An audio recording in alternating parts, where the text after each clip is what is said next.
ఆమె తాను బ్రతుకు దినములన్నీ అతనికి మేలు చేయను గాని కీడేమీ చేయదు. ఆమె గుణవతి అయిన భార్య తాను బ్రతుకు దినములన్నీ తన భర్తకు మేలే చేస్తుంది, కీడు ఎన్నడూ చేయదు కదూ. పెండ్లి రోజున ప్రమాణాలు చేస్తారు. నేను కీడు చేస్తాను అని ప్రమాణం చేస్తారా? నాకేదైనా కష్టం కలిగినప్పుడు నిన్ను వదిలిపెట్టి ఇంకొక అతన్ని పెళ్లి చేసుకుంటాను, నాకేదైనా కష్టం కలిగినప్పుడు నిన్ను వదిలిపెట్టి ఇంకొక ఆమెను పెళ్లి చేసుకుంటాను అని ప్రమాణాలు చేస్తారా?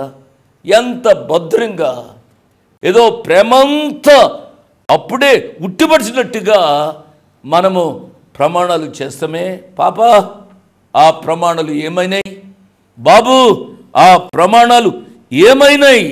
మీరు ఆలోచించాలని ప్రభు పేరిట నేను జ్ఞాపకం చేస్తున్నాను. మీరు ఏదైనా తప్పు చేస్తున్నారు అనంటే, భార్యలుగా తప్పు చేస్తున్నారు అనంటే, ఆనాడు ప్రమాణం చేసిన మీ భర్తకు అన్యాయము చేస్తున్నట్లే, అదే రీతిగా నీ భార్యకు అన్యాయము చేస్తున్నట్లే అని సత్యాన్ని గమనించాలి అని ప్రభు పేరిట నేను జ్ఞాపకం చేస్తున్నాను. ఒక మాట నేను చదివాను, భార్య దొరికిన వానికి మేలు దొరికింది. మే అనే మాట తీసి తే అనే మాట పెడితే చదవండి మీరు. భార్య దొరికిన వానికి మేనే మాట తీసి తే పెడితే, భార్య దొరికిన వానికి తేలు దొరికింది.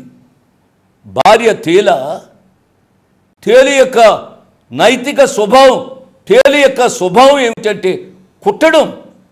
అది కుట్టిందేనంటే ఎంతో బాధ. అమ్మా, పాప, నీ భర్తకు నీవు ఆశీర్వాదకరంగా మేలుగా ఉండాలి, అంతేగాని తేలుగా ఉండకూడదు.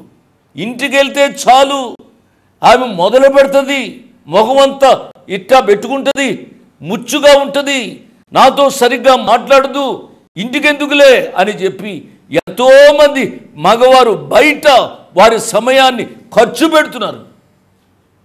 నా ప్రియ ఆడబిడ్డలారా, జీవిత సత్యాలు మీరు గమనించాలి. అట్ ది సేమ్ టైం మగబిడ్డలు కూడా చాలా జాగ్రత్తగా వారి భార్యలతో కాపురం చేయాలి అని ప్రభు పేరిట నేను జ్ఞాపకం చేస్తున్నాను. మీరు బ్రతుకు దినములన్నీ మీ కుటుంబంలో మీ భర్తకు, నీ భార్యకు, నీ బిడ్డలకు ఆశీర్వాదకరంగా జీవించాలి. యెషయా గ్రంథం 43:4 నిన్ను నేను ప్రేమించుచున్నాను గనుక, నిన్ను నేను ప్రేమించుచు. కాబట్టి దేవుడు నిన్ను సొత్తుగా భావిస్తున్నారు, ఆయన నిన్ను ప్రేమిస్తున్నారు. Come under his ownership, come under his ownership. ఆయనని నీ జీవితానికి యజమానుడుగా, అధికారిగా నువ్వు చేసుకుంటే దేవుడు నీ జీవితంలో, మీరు ఆలోచించండి, సంసోన్ గారు అంత భయంకరమైన జీవితాన్ని జీవించారు, అంత భయంకర, ఎన్ని అవకాశాలు దేవుడు ఇచ్చారు, ఎంత వ్యతిరేకత వచ్చిన దేవుడు ఆయన తోడు ఉన్నారు. సంసోన్ గారు చివరిగా ఆయన చేసిన ప్రార్థన, ఒక నిరీక్షణతో ప్రార్థన చేశారు, దేవ ఒక్క అవకాశం, దేవుడు అవకాశాన్ని ఇచ్చారు. రూత్ గారి జీవితంలో మీరు గమనించండి, మోయాబు దేశంలో ఉంటే తను ఎంతో గొప్పగా జీవించేదేమో ఇహలోక సంబంధంగా, కానీ నయోమితో వచ్చింది, ఒక నిరీక్షణతో వచ్చింది. ఏ దేవుడినైతే నయోమి అత్తగారుగా కోడలికి పరిచయం చేసింది, ఆ దేవుడిపై ఆధారపడి రూత్ గారు వచ్చారు, ఒక నిరీక్షణతో వచ్చారు. చరిత్రలో చిరస్థాయిగా నిలబడే విధంగా దేవుడు తనని ఆశీర్వదించారు. మీ జీవితాల్లో మీరు గమనించండి. యోబు గారి జీవితాన్ని మీరు ఒకసారి ఆలోచించండి. నాకెంతో దగ్గరగా ఉన్న గ్రంథం బైబిల్ ఏదంటే యోబు గారి గ్రంథం. ఎందుకనగా ఆయన జీవితంలో మీరు గమనిస్తే ప్రేమించిన వారు అంతా కోల్పోయారు, ప్రేమించిన వారు కోల్పోయారు, ఆస్తిని కోల్పోయారు, ఆరోగ్యాన్ని కోల్పోయారు, అన్నీ కోల్పోయినా నిరీక్షణని కోల్పోలేదు.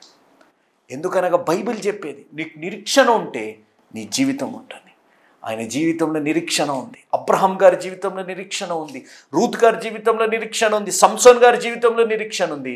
వారి జీవితాలు చిరస్థాయిగా మనకు ఒక ఆదర్శంగా దేవుడు నిలబెట్టే విధంగా దేవుడు చేశారు. ఈరోజు నీ జీవితాల నిరీక్షణ నువ్వు కలిగి ఉన్నావా? ఒక్కసారి నువ్వు ఆలోచించాలి. నీ జీవితాన్ని మార్చగలిగిన దేవుడు, నీ జీవితంలోని వ్యతిరేకతని తొలగించగలిగిన, నీకు ఒక అవకాశం, రక్షణ అనే ఒక అవకాశం ఇచ్చిన దేవుడు. నీ జీవితాల్లో ఏది బంధించాలో ఆ శక్తి నీకు ఇచ్చారు, ఏది నీ జీవితాల్లో ఆహ్వానించాలో ఆ శక్తి దేవుడు నీకు ఇచ్చారు. నీ జీవితాల ఐక్యతతోని నరకపు రాజ్యాన్ని ఎదుర్కొనే శక్తిని దేవుడు నీకు ఇచ్చారు. ఆ శక్తి నీ జీవితంలో రావాలి అంటే ఇదే అనుకూల సమయం, ఇదే రక్షణ దినం. ఉన్న పాటున ఉన్న చోటున మన పాపాలను ఒప్పుకుంటే దేవుడు మీ జీవితాల్లో గొప్ప కార్యాలు చేయాలని ఆశ కలిగి